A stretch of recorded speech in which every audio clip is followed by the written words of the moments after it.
తెలుగు రాష్ట్రాల ప్రజలకు వైఎస్ఆర్సీపీ అధినేత వైఎస్ జగన్ శ్రీరామనవమి శుభాకాంక్షలు తెలిపారు. సీతారాముల దీవెనలతో ప్రజలందరికీ సకల శుభాలు కలగాలని కోరుకున్నట్టుగా తెలిపారు. ఒంటిమిట్ట, భద్రాద్రి ఆలయాలతో పాటుగా తెలుగు రాష్ట్రాల్లోనూ నవమి వేడుకలను ఘనంగా జరుపుకోవాలన్నారు.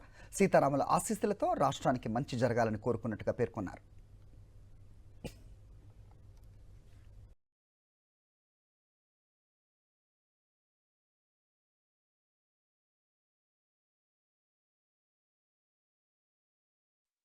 తెలుగు రాష్ట్రాల ప్రజలకు వైఎస్ఆర్సీపీ అధినేత వైఎస్ జగన్ శ్రీరామనవమి శుభాకాంక్షలు తెలిపారు. సీతారాముల దీవెనలతో ప్రజలందరికీ సకల శుభాలు కలగాలని కోరుకున్నట్టుగా తెలిపారు. ఒంటిమిట్ట, భద్రాద్రి ఆలయాలతో పాటుగా తెలుగు రాష్ట్రాల్లోనూ నవమి వేడుకలను ఘనంగా జరుపుకోవాలన్నారు. సీతారాముల ఆశీస్సులతో రాష్ట్రానికి మంచి జరగాలని కోరుకున్నట్టుగా పేర్కొన్నారు.